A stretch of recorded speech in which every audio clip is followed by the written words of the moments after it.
We are taking question and answer on library science and automation. Who is known as father of Indian library system? So the father of Indian library system, there are four options here. The answer is Dr. S.R. Ranganathan. He was in Madras University, as a librarian, and he is the father of library science. Who said library is the heart of a university work? Who was the gentleman? So there are multiple options. S.R. Ranganathan we just saw. See, university is all about studies, research, work, knowledge. So Dr. Sarvapalli Radhakrishnan, he said library is the heart of university work. He also held a political position.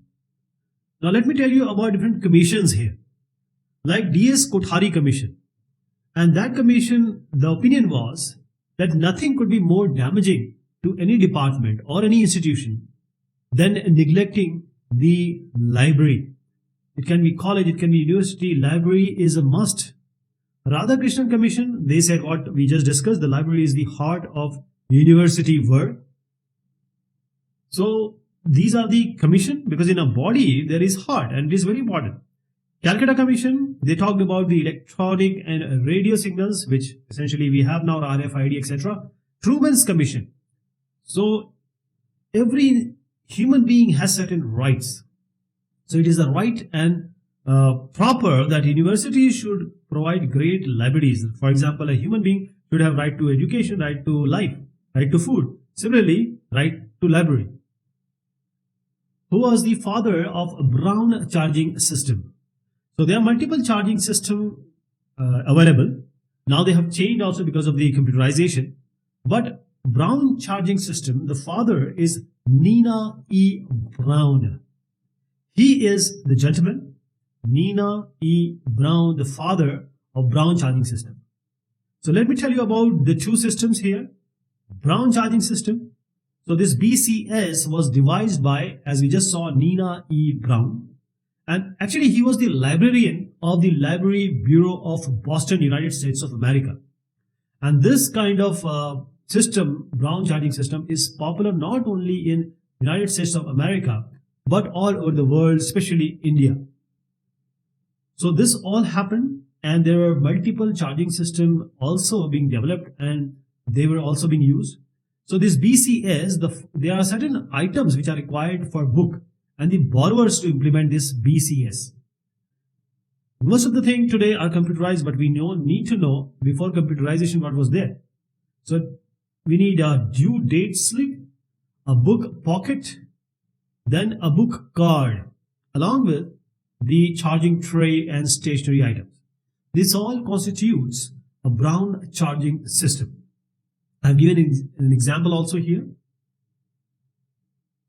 The other charging system which was very popular is Newark charging system. So the items or the materials required for this NCS, Newark charging system, are the same as BCS, Brown charging system, except we need the borrower's card and the membership application forms. So you are a borrower, you are going to borrow the book. So borrower's card, every borrower at the time of registration is provided with a borrower's card. So you need to have a borrower card, and there is a modified system also existing, that a membership cum identity card. This works like a passbook that you have in the bank. Similarly here for the library you have a passbook, and this comes under the modified NCS. Okay, so these are the pictures of borrower's card, and this is the borrower card I'm showing. Along with this we have the modified system membership cum identity card.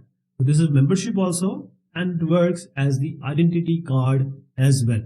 This is Newark charging system. The first and the oldest university library was established in British India at the first and the oldest university library, the library in the university. The answer is Calcutta University. I'm not calling it as Kolkata because at that time it was Calcutta. So the Calcutta University Library, this was first to be established on January 24, 1857. What happened on February 24, 1869? Mr. Joy Kishan Mukherjee of Uttar Para, they donated 5,000, and this was a very huge amount to the university for purchasing books from the library. And the Senate in this year, 1872, they also succeeded in constructing a very beautiful building which you see in a picture at a cost of this amount. That is why it is first and the oldest. In 1874, the library also started a collection of periodicals. Along with the books, periodicals. In 76-77, this Calcutta University Library had a huge, good collection of books with printed catalog service to the user. In 1934, a new library building was set up in the Calcutta University. So, this is the finest and the oldest library. Which of the following is a library management software? If you go to a hospital, you'll get a hospital information system, hospital management software. Wherever you go, you will have a management software. Similarly, because the things have automated, computerized, so even if you go to a library, you'll get a library management software. And in all the examples or the options, the answer is Libsys. Libsys 7 is the version. So Libsys. See, Libsys is actually a library management software. Why it is important? Because it is a complete comprehensive library system, and this is managing all aspect and all kind of libraries. It can be a public library, national library, higher education, and research library. This Libsys modules, it includes the cataloging, the circulation, the serial control, the acquisition, the web OPAC, inventory management, and even the system management. That is, if you are a library person, you know all these things, it is already there. I'm saying that this Libsys is a fully integrated information system which uses a shared database, eliminating the need for redundant data entry because the database does exactly that. Database management systems. The transaction also take place at the real time. And there are multiple modules, or you can say functions, they run concurrently. And that allows the user to move quickly and easily between different modules, different functions, different options. Now your question will be, what is this ePrints, Joomla and Drupal? So I'll give you a hint about that.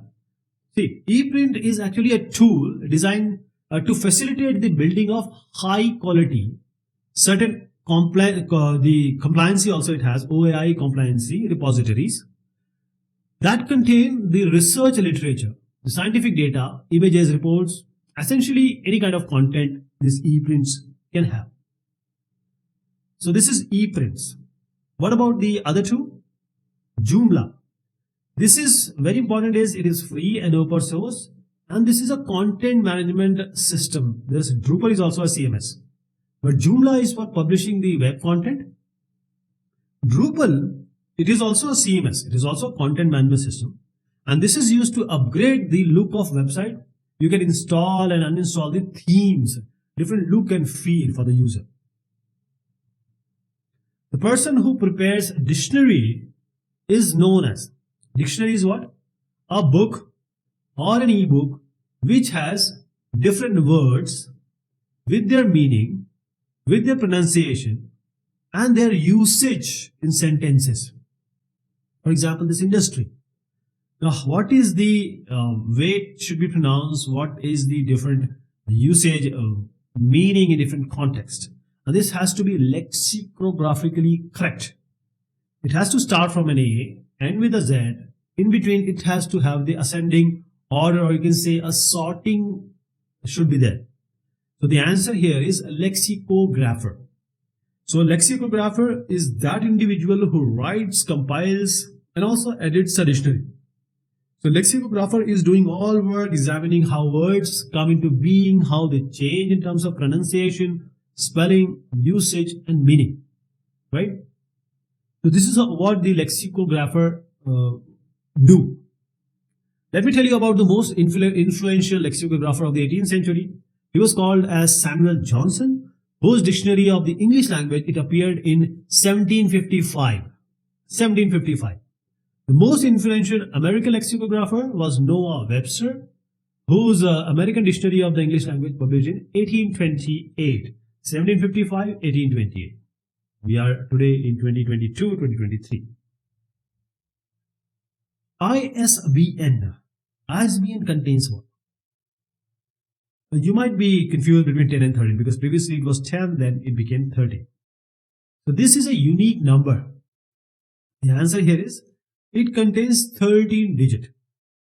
So let me tell you about the it's called ISBN. We pronounce it as ISBN. And this acronym is for International Standard Book Number, ISBN. It is given to every book or edition of a book before publication because we need to identify the publisher, the edition, and the volume number. Since we have the barcodes here, so it's a unique machine readable identification number defined in ISO standard, International Organization for Standardization Standard 2108. Initially, it contains 10 digits. The 13-digit ISBN was introduced in the 4th edition of ISO standard 2108 of May 2005 to be in use for all new ISBNs from 1st January 2007. So you see in both the examples how these numbers have changed. And ISBN, which is the International Standard Book Number, we have 13 digits. ISBN 13. Let me just count it. 1, 2, 3, 4, 5, 6, 7, 8, 9, 10, 11, 12, 13. So they have a precise meaning. That is why we have a barcode, and if you just read it, you'll get all the information in front of you. Zotero. Zotero is a what? See, Zotero is a bibliographic reference management system. If you go to the most basic level, it's just a reference manager. Why this is being designed, why it is being created. See, this Zotero is designed to store, manage, and cite the bibliographic references because when you write certain thing, you always have references. It can be a book, it can be an article. So this is how we just write the number, and then in the last we give a bibliographic references. So in Zotero, each of these references constitutes an item. More broadly, Zotero is a powerful tool for collecting and organizing research information and sources. So reference management system is Zotero and it is being widely used. Okay. So it's a very good tool, bibliographic reference management system tool, Zotero.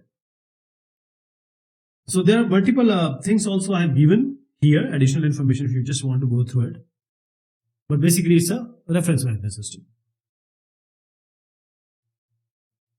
Okay, this is all about this discussion. If you need more questions, just let me know. Thank you so much.